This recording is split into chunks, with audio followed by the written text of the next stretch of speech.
जी अस्सलाम वालेकुम सज्जनों ते मित्रों, मैं तुहाडा अपना मेज़बान वसीम हाशमी प्रोग्राम जीवे किसान दे नाल नाज़रीन तुहाडे इलम दे विच कि साडे मुल्क दी मुआशरत नूं चलाउण वास्ते किसान 65% साडे नाल सपोर्ट करदा है और साडे मुल्क दी कामयाबी दी रीढ़ दी हड्डी है। तो इस हवाले नाल तुहानूं पता है कि असीं पहले भी पूरे पाकिस्तान दे विच किसानां दे नाल मुलाकात करदे हां और ज़िमींदार भरावां नाल गलबात करदे हां और उस तो इलावा ताजर बरादरी जिहड़ी उन्हां नाल गलबात करदे हां। इस हवाले नाल डारां वाले बंगले दे विच जिहड़ी मंडी है, मंडी दे जिहड़े प्रेजिडेंट ने हक नवाज साहब वो साडे नाल मौजूद ने ते अज असीं इन्हां कोल हाज़र होए हां ते इन्हां कोलों कोई गलबात दा सिलसिला अगे तोरदे हां ते पुछदे हां कि किसान दी जिहड़ी ये मुश्किलात है इहदा हुकूमत नूं की पैगाम देंदे ने कि उहदा की हाल है। जी अस्सलाम वालेकुम जनाब। वालेकुम सलाम जनाब।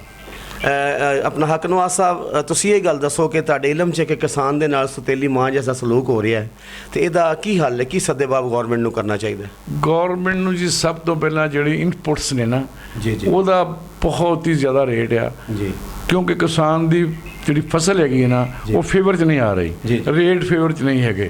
ਉਸ ਤੋਂ ਹਟ ਕੇ ਕਿਸਾਨ ਨੂੰ ਅਗਰ ਫੇਵਰ ਕੀਤੀ ਜਾ ਸਕਦੀ ਹੈ ਤਾਂ ਉਹ ਹੈ ਇਨਪੁਟਸ ਦੀਆਂ ਕੀਮਤਾਂ। जी जी ਸਾਡੀ ਗੌਰਮੈਂਟ ਨੇ ਬੜਾ ਅੱਛਾ ਇੱਕ ਕਦਮ ਉਠਾਇਆ ਕਿ ਉਹਨਾਂ ਨੇ ਇੱਕ ਕਾਰਡ ਜਾਰੀ ਕੀਤਾ।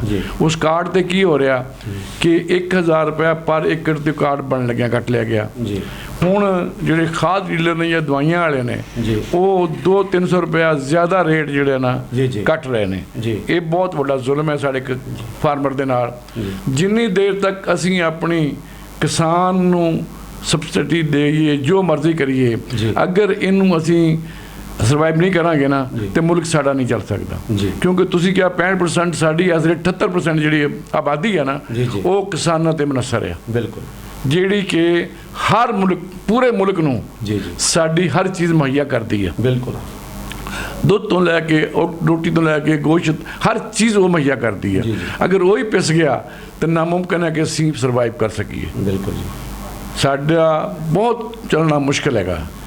इस मुश्किल घड़ी दे विच तुसीं हुकूमत नाल की मुतालबा करदे हो किसानां वास्ते? ਮੁਤਾਲਬਾ ਮੇਰਾ ਇਹ ਹੈਗਾ ਕਿ ਜਿਸ ਤਰ੍ਹਾਂ ਬਾਕੀ ਚੀਜ਼ਾਂ ਦੇ ਰੇਟ ਕਮ ਹੋਏ ਨੇ ਨਾ, ਇਸ ਤਰ੍ਹਾਂ ਇਨਪੁਟਸ ਜਿੰਨੀਆਂ ਖਾਦ ਹੋ ਗਈ, ਦਵਾਈਆਂ ਹੋ ਗਈਆਂ ਜਾਂ ਮਤਲਬ ਜਿੰਨੀ ਵੀ ਇਸਤੇਮਾਲ ਹੁੰਦੀ ਹੈ ਫਸਲ ਦੇ ਵਿੱਚ, ਇਹਦੇ ਰੇਟ ਕਮ ਕੀਤੇ ਜਾਣ। जी ਬਸ इस तो इलावा कोई किसान भरावां नूं तुसीं पैगाम देना चाहते हो? ਕਿਸਾਨ ਭਰਾਵਾਂ ਨੂੰ ਮੇਰਾ ਇਹੀ ਮਸ਼ਵਰਾ ਹੈਗਾ ਕਿ ਜਿੰਨੇ ਵੀ ਹੋ ਸਕਦਾ ਹੈ ਨਾ ਇਨਪੁਟਸ ਇਸਤੇਮਾਲ ਕਰਕੇ ਆਪਣੀ ਪੈਦਾਵਾਰ ਵਧਾਉਣ, ਜਿਹੜੀ ਕਿ ਇਸ ਵੇਲੇ ਨਾਮੁਮਕਿਨ ਹੋ ਚੁੱਕੀ ਆ। ਕੁਛ ਜਿਹੜੇ ਮੌਸਮੀਆਤੀ ਹਾਲਾਤ ਉਹਦੇ ਵੱਸ 'ਚ ਨਹੀਂ ਹੈਗੇ, ਉਹਦੇ ਨਾਲ ਨਰਮੇ ਦੇ ਤੁਸੀਂ ਲਾ ਲਓ ਕਿ 10 ਤੋਂ 12 ਮਣ ਫੀ ਏਕੜ ਘੱਟ ਐਵਰੇਜ ਆ ਰਹੀ ਆ। बिल्कुल ਤੇ ਰੇਟ ਵੀ ਉਹ ਦੇਖ ਲਓ ਬਰਾਬਰ ਜਿਹਾ ਹੈਗਾ। ਸਾਡੀ ਹਕੂਮਤ ਨੇ ਬਾਹਰੋਂ ਰੂਮ ਗਾਉਣੇ ਵਾਸਤੇ ਤਾਂ 14% ਉਹਨਾਂ ਨੂੰ ਰਿਆਇਤ ਦੇ ਦਿੱਤੀ ਆ। ਜਿਹੜਾ ਇੱਥੋਂ ਨਰਮਾ ਵਿਕਦਾ ਇਹ 'ਤੇ 14% ਟੈਕਸ ਲੱਗਣ ਡਿਆ, ਜਿਹਦੀ ਵਜ੍ਹਾ ਦੇ ਨਾਲ ਸਾਡਾ ਕਿਸਾਨ ਹੋਰ ਪਿਸ ਰਿਹਾ। जी जी नाज़रीन, ये सन साडे नाल हक नवाज साहब जिहड़े सदर ने डारां वाला बंगला मंडी दे। इन्हां ने अपनी बड़ी खूबसूरत गल दे विच सानूं आगाह कीता है और हुकूमत नूं पैगाम दिता है कि जब तक किसान दी फेवर हुकूमती सतह ते नहीं होवेगी उन्नी देर तक किसान जिहड़ा मुश्किलात दी चक्की विच पिसदा रहेगा ते ओ जदों किसान मुश्किलात दी चक्की विच पिसेगा ते आवाम ऑटोमैटिक पिसेगी ते पाकिस्तान नूं खुशहाल करन दे विच बेहतरीन जिहड़ा किरदार है वो साडे किसान दा है ते किसान दी फेवर करना साडा अवलीन फर्ज है।